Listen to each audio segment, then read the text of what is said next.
Booktube. Drink cactus juice. It'll quench you. My name is Alexis and thank you for coming to my channel. If you're new here, I like to review sci-fi fantasy books. Occasionally I'll do a little bit of nonfiction books, specifically if they are relating to topics that I get obsessed with at times. Like right now I'm reading a fantasy book or a nonfiction book about fruit. So today I thought it would be really fun to do Boston Reads Books book tag that she just made. She made it June 24th, so it's a brand new tag. That would be a fun opportunity to say, hey Boston, I love your videos, been watching them for a hot minute now. This book tag is the Booktube drama book tag. So the prompts for this book. Number 1, we got your favorite smutty book. This is hard because I enjoy smutty books. I would love to say ACOTAR, any ACOTAR is my favorite smutty book.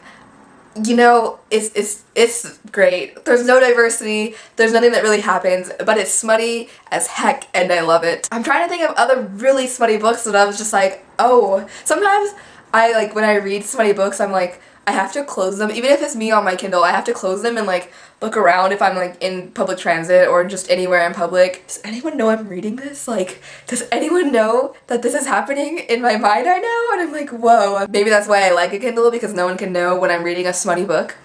I don't know. The more smutty, the better. Your favorite sibling duo. I struggle to have like favorite sibling duos because sometimes they're not always what they seem. This one's hard. Okay. If you've heard anything about this author here, the siblings in there are always fighting and always like, one of them is like, oh, she has the sharpest tongue. I'm like, you know, that was always me out of all my siblings. I had the sharpest tongue. Maybe it was problematic. I don't know. Here I am. And I love that in her books that she had, or in his books, that the sister has a sharp tongue and like the brother is like super intelligent, but they're both, it's called the Cairo trilogy that starts out in Cairo before they get their independence. Like the series takes place like right after they get their independence, and like this third one I haven't read yet, but I will be reading it this summer. So it's editing Alexis here. I realized I didn't really talk much about the sibling relationships in the Cairo trilogy. And I just wanted to say that the relationships, the sarcastic relationships between all the siblings, I know it says to do a duo, but there's really like 4 or 5 kids in the first book. Their relationship is so hilarious and so relatable, and I thoroughly enjoyed it, that I feel like it can be an exception to this rule, or to the tag rule. And the reason I didn't get to finish that whole thought was because my camera ran out of space and I had to stop recording, and so... So yeah, moving on to question number 3. We are on to an overhyped book. This is kind of an unpopular opinion. I struggled to get into Cassandra Clare books. I really struggled. It's because I read City of Bones and I didn't like it. I got to the 3rd book and I was like, are you siblings or are you not? It's annoying. Resolve this already. If there's nothing else you have to add to the story, I'm not interested. And since it took 3 books for there to be like any conclusion to that, and I couldn't even finish the 3rd book because it was so unnecessary, I had to put it down. I stopped reading it and kind of find out they're not actually siblings. I hope that's not a spoiler because that book's been out for, I don't know, 10 years. So long, there's been so much on Booktube about it. I did like Lady Midnight. I read Lady Midnight, so don't come at me for not liking all of Cassandra Clare. I just didn't like City of Bones, and I felt like it was way overhyped, way overhyped. It turned out to be trash. So, sorry. I didn't like it.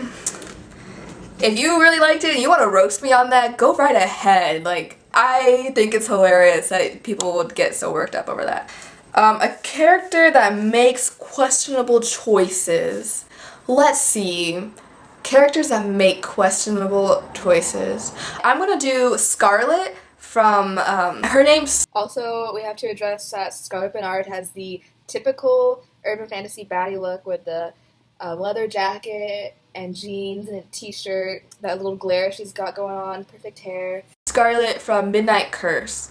Yeah, okay, so she's a really cool character. Midnight Curse is an urban fantasy tale, and she's a really cool character because she is a null, which means she has the power to negate magic. So if you're a vampire, you can be around her during the day because around her you're human if you're in her radius, and that makes her a supernatural fixer. She's basically supernatural Olivia Pope. I enjoyed her character, but sometimes she makes decisions that I'm like, girl, you gotta care about your safety just a little bit more. You know what? I have a better example. A character that makes questionable choices most definitely is Stella from Grass. If you know what Grass is about, Stella is the stupidest character I have ever read. I literally, her whole character existence was annoyance. And she's basically this little girl who goes to a foreign planet and decides, you know what, these people have been training since they could walk how to ride these hounds, and all these females have disappeared once riding these hounds. You know what I'm gonna do? I'm gonna ride these hounds with no experience, or at least inadequate experience in ratio to how much experiences the people have who live there, and make your own guess about what would happen. She's an idiot, and I just cringed the whole time I read her. If you could only keep one book, okay, so what would it be? This is really easy and hard at the same time, because I have read Percy Jackson so many times that I don't necessarily need to keep it, because it's everywhere. I can get it to the library in a second if I wanted to. So because of that, I kind of want to go with my all-time favorite book. If you saw where I was reaching, you kind of already know. This, because she signed it. If you've been on Booktube a hot minute, you already know this book is popular. It grew really fast, and she's such an amazing author. I haven't read a book by her that I didn't like. I definitely keep A Conjuring of Light because out of the three of them, because A Conjuring of Light had the most, it had the most in it. It just touched my heart. 2 books with similar titles. Okay, so I recently did a library tag, and I had 2 books. It was like Priest of Blood and then Priest of Bones, and they both had like Priest of B, and I got them confused to the point where I was like, wait, which one did I want to keep? I had to go look at the cover to remember. So those are 2 books with similar titles. A full cast audiobook you love. A full cast audiobook that I love, the only full cast audiobook I've ever listened to is Left Hand of Darkness, and turns out I actually really liked it. I would consider reading the book, even though I've already listened to the book. If I was going to reread the book, it would be the actual ebook or physical edition, not the audiobook, but I did love the audiobook. And that's it. If you want the backstory for each of these questions, they're all based on specific dramas that have happened within the past few years on Booktube or Book Twitter or the bookish online world in general. You have a great day. I hope you get some time to read today. I hope you get some time to enjoy nature today. Bye-bye. If I knew then what I know now, I give myself a souvenir for old time's sake, 'cause I got all that I need here, and I'm good, yeah, yeah.